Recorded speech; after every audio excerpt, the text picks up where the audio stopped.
Itu sesi yang pada serius. Sekarang kita beranjak ke sesi yang cukup serius ya. Terutama Bapak yang sebelah kiri ini adalah sosok akademis juga. Nah, saya ingin ke Kang Ajengan mengupas lebih dalam dan lebih serius lagi. Tenang, sanes sidang disertasi, sanes promotor. tenang. Kang Ajengan Witan selama bergelut di dunia organisasi terutama Nahdlatul Ulama Rancaikek pastinya melihat berbagai, katakanlah selama perkembangan selama ini gitu. Kira-kira bisa digambarkan bagaimana sih kalau bicara kultural NU mah ya sudah segitu ya, ada kultural NU mah kita tahlilan jalan, kita pengabdian kepada masyarakat, pengajian berjalan gitu. Nah ini persoalan struktural Nahdlatul Ulama sendiri dari kacamata Kang Ajengan sendiri, terutama sepupu kita lah, karena kita di Rancaikek. Kira-kira bagaimana nih potret kelembagaan atau potret organisasi Nahdlatul Ulama di Rancaikek sendiri? Mangga silakan Kang Ajengan. Agak berat ini. Paling referensi saya itu karena besar di kultur pesantren Al-Musri yang memang kuat NU-nya gitu ya. Itu yang akan jadi referensi bagaimana perkembangan Nahdlatul Ulama. Hampir seluruh kegiatan memang berpusatnya ke pesantren karena ada tokoh ya karismatik begitu. Walaupun tantangan kalau di Cirajang Cinlok di sana di pesantren tantangannya juga lebih agak berbeda ya dengan yang di Rancaikek gitu ya. Tapi ada benang merahnya bahwa pentingnya kader-kader penggerak dalam membangun keorganisasian. Saya juga terkadang juga mendengar bagaimana kritikan-kritikan penasihat Gus Bahar terhadap NU. Itu juga sebagai bagian dari edukasi kepada kita semua bagaimana membangun hitoh NU punya marwah, punya martabat gitu. Di antaranya ya kembali kepada kemandirian ekonomi gitu, kemandirian ekonomi. Kita itu kalau dalam teori Max Weber, gitu, bahwa kekuatan spiritual itu justru modal untuk membangun ekonomi yang bisa ekspansi ke luar, gitu ya. Dan selama ini kita punya punya tahlilan, punya sholawatan, punya pengajian, punya jamaah.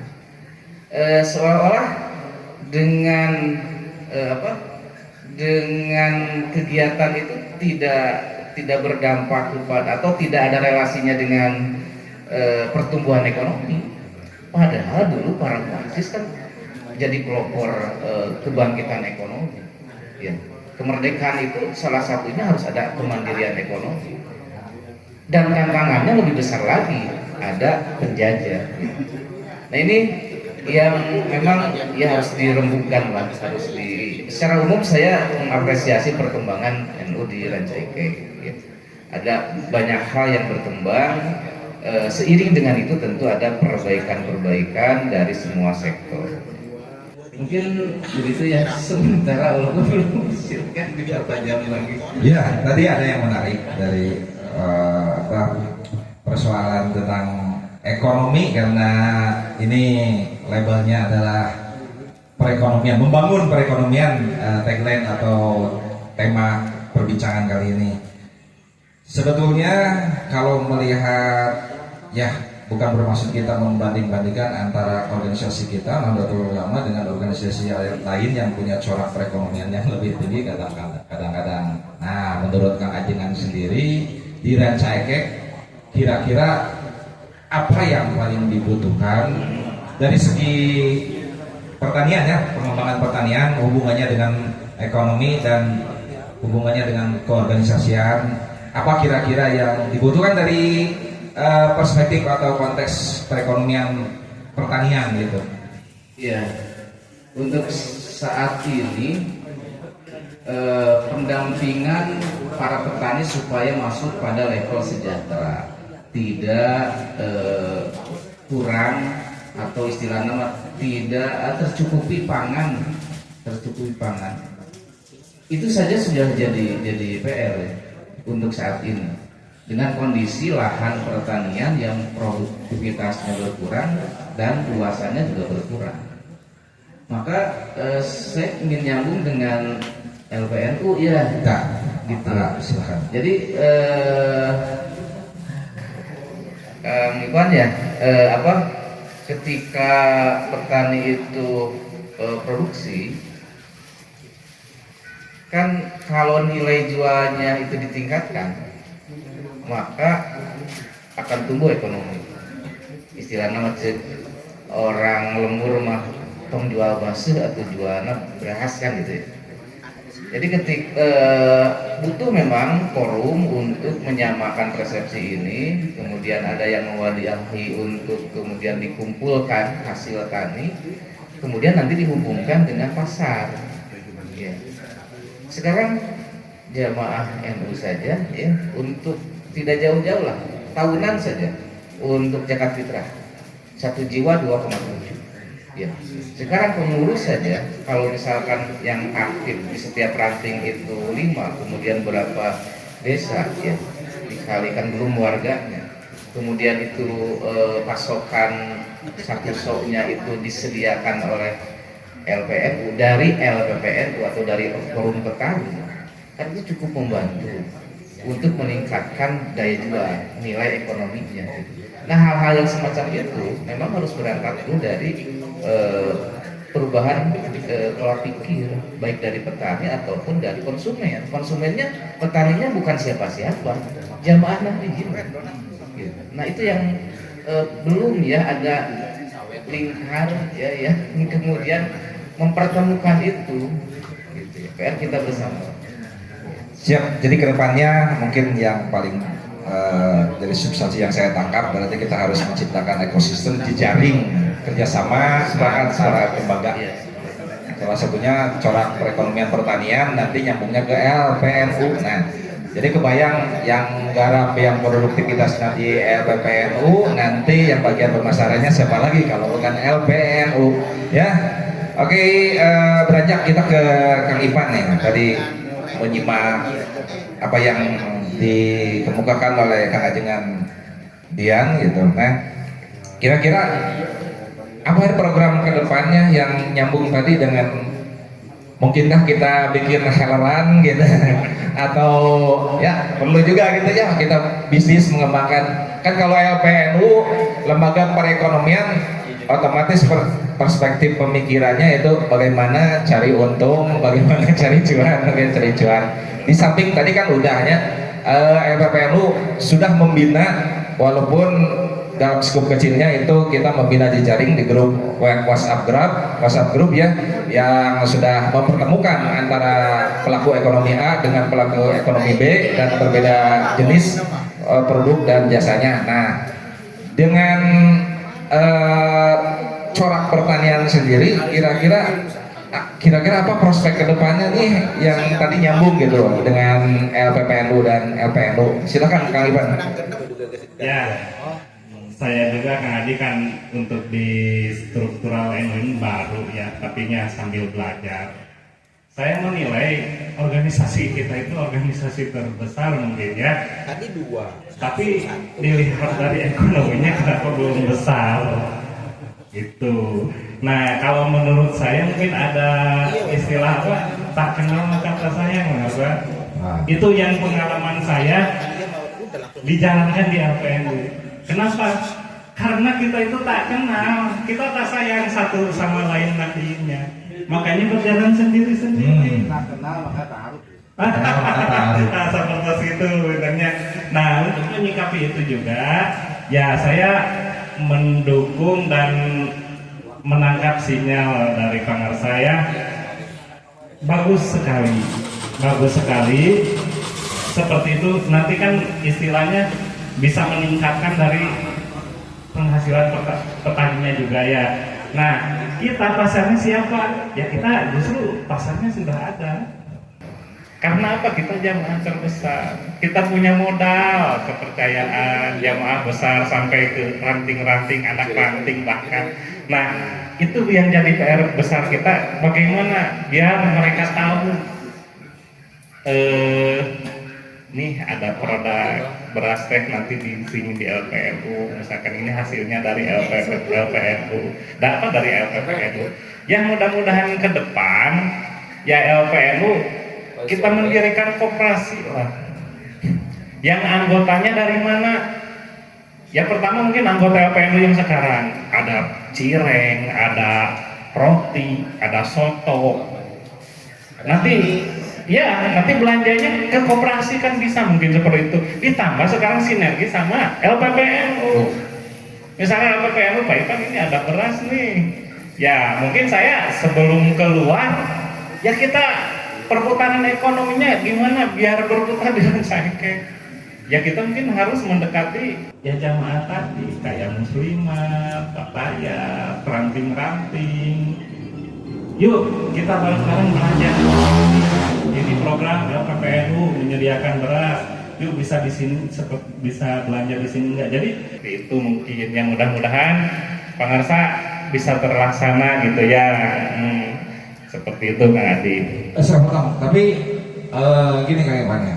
Tantangannya kita itu kalau mendirikan koperasi ini ada PR besar juga kalau menurut saya karena kita ada KDMP nih, Koperasi Merah Putih, Koperasi Desa Merah Putih, terus ada BUMDes, ada lain. Nah, menurut Kang Ipan itu gimana nih, apa strategi atau apa yang harus dilakukan dalam arti ya itu kan salah satu persaingan juga gitu ya dengan keberadaan otomatis kan segmentasinya banyak, tapi pelaku juga banyak. Nah, strategi apa nih yang kira-kira dipunyai Kang Ipan nih? Ya, mungkin dibalikan lagi Kang Adi, kita punya modal. Modalnya itu pertama jamaah sama anggota pelaku ekonomi. Kita udah ada hubungan emosional lah. Saya sudah survei kayak ke pengrajin cireng, ke pengrajin roti. Ini biasa pakai seperti apa? Tapi mereka itu yang jadi pertanyaan pertama apa? Harganya masuk enggak? Harganya masuk enggak dengan yang saya beli sekarang? Terus apakah ini akan continue enggak? Istiqomah enggak? Karena apa? Kalau pengusaha mah apalagi yang kuliner ketakutan. Tadinya biasa ke si A, pindah ke kitanya enggak lanjut, nah itu yang ditakutkan. Jadi mungkin dari LPMU sendiri untuk menyediakan bahan yang tadi ada pertanyaan harganya berapa, ya insya Allah mungkin karena saya juga masuk di komunitas PPSB di Sewas Bandung, ya saya bisa ngeling ke distributor, ke perusahaan nantinya misalkan merek A kita nggak beli dari luar tapi bisa langsung dari bersaing harganya seperti itu Kang Adi. Terus ya saya optimis walaupun ya mungkin banyak persaingan koperasi ya karena kita udah hubungan emosional sama pelaku ekonomi aja dulu lah, jangan muluk-muluk gitunya. Udah ada kayak sekarang kayak roti siapa Kang Adi namanya Delisa. Alhamdulillah walaupun pelan-pelan kita mengiklankan, dia alhamdulillah udah tembus ke MBG. Kayak Bu Santi itu udah tembus ke MBG, itu kan salah satu baguslah terobosan gitu. Nah, LPMU nanti bisa masuk dari segi koperasinya penyediaan dari keperluan merek dengan catatan harga minimal sama, apalagi bisa lebih murah seperti itu Kang Adi. Jadi itu mungkin optimisme LPM. Cuma satu ya mungkin saya ke Ketua Lakpesdam Ajengan ya tolong siapkan SDM-nya. Siap. Untuk bidang koperasi terutama anak muda boleh gabung gitu. Seperti itu. Nah, soalnya kan yang jadi permasalahan itu ya orangnya Kang Adi. SDM-nya. Ya sekarang kan ada Lakbesdang ya. Jadi sinergi lagi gitu. Jadi semangat lagi kita teh.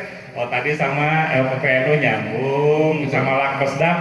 Pangersa kami ralian SDM lah kami koperasi ye anu kompeten gitu jalmina gitu anu tos naon pengalaman gitu dah kami pribadi sendiri abi terang koperasi cuma secara besar kami iya diterapkan insya Allah saya jantan ku sinergi antar lembaga insya Allah biasa tercapai optimis lah intinya jangan pesimis dulu ya. Mantap, sosok ketua MPNU kali ini. Jadi keberadaan BUMDes, KDMP, koperasi-koperasi lain ya itu masing-masing punya segmen, masing-masing punya jalur rezeki sendiri. Yang paling penting kita juga punya segmen, kita punya kekuatan juga. Itu ya kita optimis, kita pasti berkembang dan maju lagi. Alhamdulillah.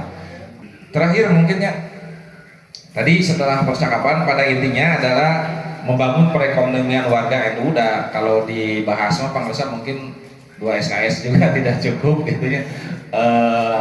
Membahas tentang bagaimana kondisi perekonomian di Ranca Ekek khususnya dalam perspektif Nahdlatul Ulama panjang sekali, tapi pada intinya adalah keberadaan lembaga perekonomian NU, keberadaan LPPNU adalah eksistensinya kita sama untuk pengabdian kepada masyarakat, kita berkhidmat kepada NU, kita berkhidmat kepada bangsa dan negara melalui bidang masing-masing gitu pengertiannya, untuk kita sama-sama memberikan kemanfaatan kepada masyarakat, kepada bangsa dan negara khususnya di bidang yang kita geluti. Pangersa dengan Dian tadi di bidang pengembangan pertanian dan Kang Ipan di bidang perekonomian, juga mudah-mudahan kedepannya kita semakin solid, antar lembaga saling mendukung.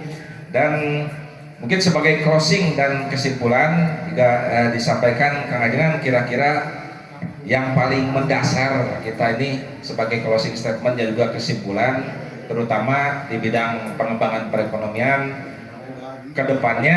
Oh Kang Ipan dulu, Kang Ipan dulu, Kang Ipan dulu nih.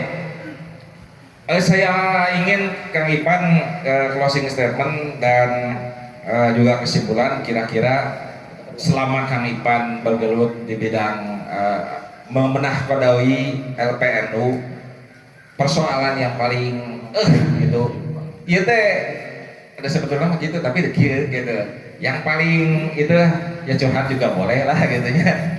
Tadi organisasi namanya juga manusia gitunya kan menghadapi berbagai macam orang-orang yang berkarakter berbeda.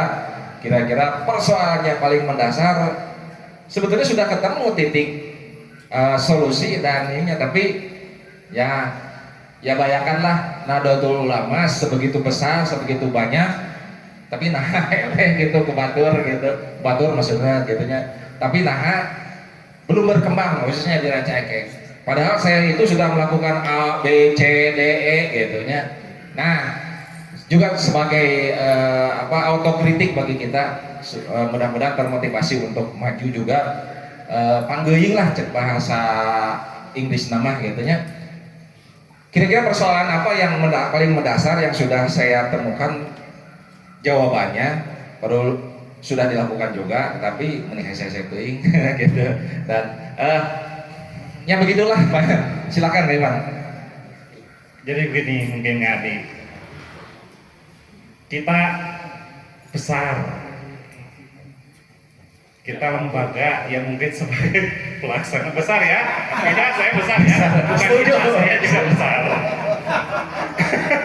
Cuma kita perlu berjamaah atau kebersamaan.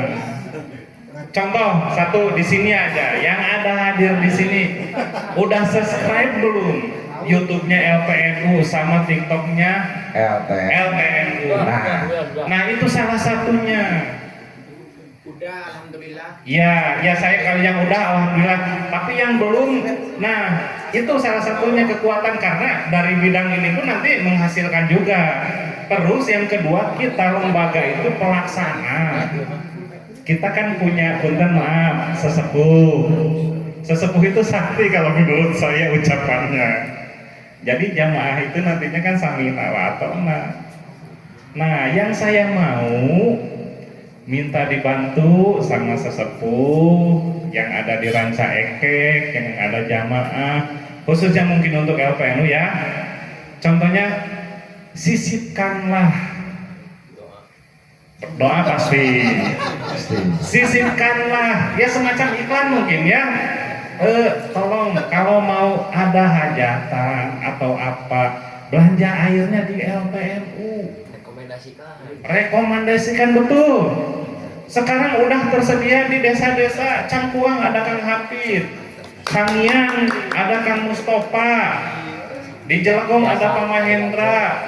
Alhamdulillah udah 8 desa. Jadi tidak akan jauh. Tapi kita perlu sosialisasi dari punten pisan para pengersa itu min Kang Adi. Kalau LPNU sendiri yang mau diminta teh gitu, dalam setiap acara atau nabi pengawasan lah atau nabi naon lah, karena program kita nggak akan sampai. Kita berusaha keras terus di bawah, oh idenya seperti, tapi kalau misalkan enggak tersampaikan sama sesepuh seperti itu. Ini unek-unek juga ya, mungkin Kang Adi tak mana. Boleh. Lanjut. Nah, gitu pemirsa, kalau yang sudah berjalan kayak mudah-mudahan cita-cita saya ini kan air nih, contoh air mau baru mulai kemarin Januari ngegasnya kayak maaf adik-adik Ibnu ada yang siap jadi apa? Jadi stop oil merapat, kita cari cuan, jangan takut ada ujroh, ada udah disisihkan mana untuk LPNU, mana untuk stop point. Nah cuma satu yang saya katakan tadi minta ke sesepuh atau ke para pengurus ya yang diranting-ranting gitu kan, untuk air misalkan ya tolong mau pernah diantar sampai dapur gitu. Nah insya Allah itu kan kalau berulang-ulang nanti jamaah juga tahu, oh mungkin atau LPN itu kesaha gitunya, gitu pasti naros kan. Terus kan sok ayah paribasa kieu Kang Adi, sok ayah nyumbang gitu jadinya. Jangan LPN itu tetap biasa lebih. Nah, nyungkeun disosialisasikan deui, sok pilih anu bade nyumbang mah artosna we, misalkan ku aja eta 16.000 misalkan. Engke tos aya biasa sakepos kitu biasa. Tapi punten pisannya punten tapi kakadinya. Nah, seperti itu inti nama kitanya untuk berhasil ya kita berjuangnya bersama-sama di bidangnya masing-masing. Kalau kita LPNU ya pelaksana sama menyediakan. Ya alhamdulillah kita kan perusahaan udah merata kayak Al-Maksum. Terus kita LPNU mengadakan stop point karena apa? Bisi order nanti Sangiang, maunya dikirim nanti Cilegon, atau saya di Sangiang, atau saya di Cangkuang, atau saya di Sukamulya, atau saya di Kencana. Cuman nah ini belum tersampaikan kalau tidak dibantu. Ari Abi Pilpados maupun dan pangersanya sok ngapalaan di tiap KBMU. Wi oseda mah ngiklan we sanes abi kirang sopan. Pamitu kitu motor langgeng gitu. Alhamdulillah abi dilebetkeun di sadaya we 14 desa ieu kecuali Bojong Salam sareng Sangiang Kang Adi nu aya. Ya abi minimal seminggu sekali ngiklan gitu. Sok air nih di LPNU. Targetna teu muluk-muluk. Saranting sadesa 100 karton tiasa aman urang aya tiap kegiatan sugan tiasa kahendel ke LPNU. Kang Tama misalkan Paipan tadi model tadi Paipan tajil ya kumaha tah kok LPNU latos gendut mah abina latos gendut kasna masakan latos gendut kan biasa gitu. Itu kan abi nyuhungkeun tentang di sadaya elemen nyuhungkeun dibantu sosialisasi program anu dijalankeun kami teh LPNU eta abi nyuhungkeun hiji we heula cai mungkin merambah insyaallah sakalian iklannya Boleh. bade launching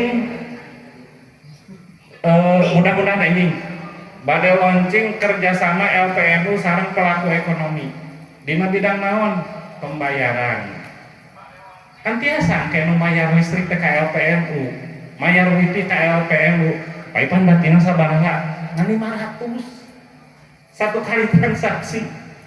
Tapi kan jamaah urang teh sabaraha mungkin pamibayar ke LPNU anu ieu ku abi aya nuju insyaallah launching anjing lah per Maret tah ke diusahakeun pembayaran kadinya meser pulsa kadinya pembayaran itol naon sagala rupa tiasa kadinya batina teu ageung mung 500 tapi pami jamaahna sadaya kadinya transaksina paetan nu kadua kan anu tadi tah abi nyuhungkeun sosialisasi nu cair heula dan nu ieu mah nu bade ari cair mah kan terus berjalan pidoana genep desa deui anu teu acan hiji mana Kang Adi Sukamulya itu teh Sukamana Ranca Ekek Kulon Ranca Ekek Wetan terus Bojong Salam Haur Pugur sareng Linggar gedep desa deui bilih aya rekomendasi mangga hubungi bade ti mana wae maksudna bade ti Ibnu bade ti Ansor bade ti mana mangga rekomendasi we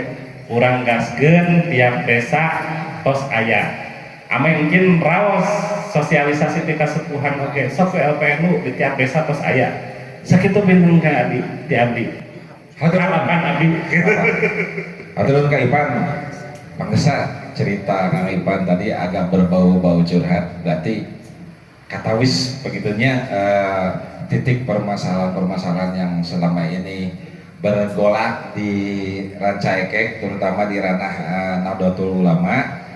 Tadi kabayang pangintennya Bapak Resak terbayang bahwa persoalan yang paling utama itu ada sangkut pautannya juga dengan leadership begitunya dari segi akademisi dan bagaimana ternyata membangun atau membentuk jejaring ekosistem itu bukan perkara yang mudah, sangat sulit sekali, bahkan bertahun-tahun gitunya. Kang Ipan selama 3 tahun mencoba untuk membangun jejaring, membangun ekosistem itu ya belum juga, mungkin baru kalau dari hitungan 10 mah baru 4, baru 5 mungkinnya, berarti perlu kerjasama dan perlu sinergi juga dengan berbagai kelembagaan. Tadi kata Om atau sudah terlihat persoalannya dukungan dan persoalan juga figur penggerak, karena tidak dinafikan salah satu ciri khas Nahdlatul Ulama itu adalah samina wa atona dan komando dari ulama dari atas yang insya Allah juga sangat ditaati dan sangat dijalankan, dan itu menjadi keberkahan tersendiri, jadi nuansa dan corak tersendiri. Nah di kita mungkin itu yang perlu kita benahi dan kita tingkatkan mungkinnya. Dan nyambung juga tadi dengan yang Kang Ipan sebagai closing statement dan juga kesimpulan yang ditangkap dari curhatan curcolnya Kang Ipan dan dari Pangersa sendiri, kira-kira apa juga menyangkut atau relevan dengan pertanian dan ya pokoknya apa saja lah, silakan budalkan terakhir klimaksnya. Mangga silakan, jangan. Ya, sepakat ya dengan apa yang disampaikan oleh Pak Ipan ya, Kang Adi. Tema kita podcast ini kan pemberdayaan ekonomi umat warga NU ya. Kalau di Al-Quran kan walau ahlal qura amanu wa taqau wa fatahna alaihim barakatim minas sama'i wal ardh gitu kan. Implementasinya bisa berupa khidmat ekonomi, berkhidmat bab ekonomi gitu. Jadi betul bahwa tema ini harus menjadi bagian dari tema para ustadz di pengajian, para kiai, para ajengan, menspil untuk kemudian berkontribusi membangun khidmat ekonomi. Nah ini kan harus ada kesepemahaman ya. Mungkin saya harap dari pembicaraan malam ini yang luar biasa berkah Ramadan ya, bisa kemudian nanti lahirlah langkah-langkah teknis ya untuk teknis dan taktis ya untuk setiap elemen yang ada di kita. Ya, secara ideologis kadar penggerak tentu memiliki spirit, memiliki keyakinan untuk berkhidmat ke NU.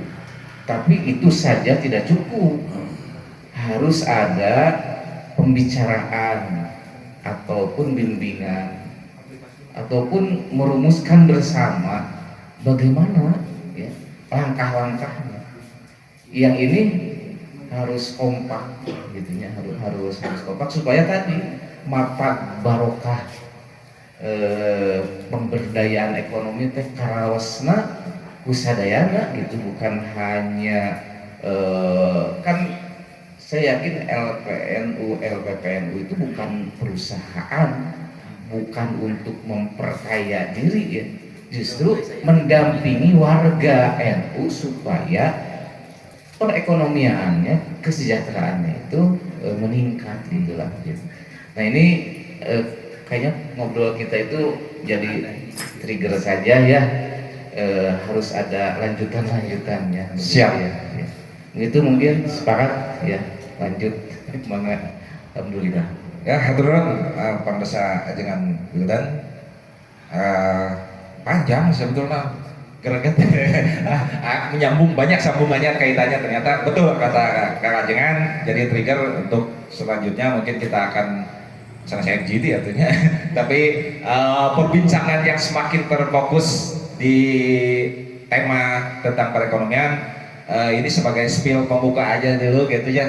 Nanti insya Allah kedepannya kita akan membuat perbincangan lagi dengan yang lebih terfokus lagi, yang lebih mudah-mudahan juga semakin tinggi kemanfaatannya, bisa ditonton oleh pemirsa sekalian, terutama warga Nahdien Rancaikek dan warga Nahdien dimanapun, bahwa tantangan hari ini dan ke depan akan semakin besar. Maka tadi secara taktis dan secara teknis juga harus kita pikirkan bersama-sama. Yang paling penting optimis gitu ya. Nah pemirsa sekalian, mungkin kita cukupkan dulu perbincangan kali ini. Jangan lupa untuk subscribe LPNU Rancaikek YouTube-nya, dan juga ada di bawahnya, dan juga TikTok-nya LTNU. Terima kasih kepada yang sudah bergabung dari lembaga Banom, ada dari IPNU, Ikatan Pelajar Nahdlatul Ulama, yang calon-calon penerus, dan juga teteh-teteh calon penerus yang ya IPPNU, Ikatan Pelajar Putri Nahdlatul Ulama. Terima kasih yang legalis, insya Allah akan menjadi pelanjut kita tentunya. Dan juga ada dari Les Bumi, Les Bumi dari Ansor Banser, dari LPNU, dari Ranting Jelagong, Ranting Bojong Loa, Lajisnu juga hadir. Dan jangan lupa juga nanti tanggal 7 Maret di Dom Pesona Rancaikek akan digelar Ramadan Pasti Nikmat bersama Les Bumi dan Coklat Kita Ajib gitu. Dan terima kasih atas perhatiannya, mohon maaf atas kekurangannya. Kita berjumpa kembali di podcast selanjutnya. Billahi taufiq wal hidayah, walau muwaffiq ila aqwamit thoriq. Assalamualaikum warahmatullahi wabarakatuh. Rampes.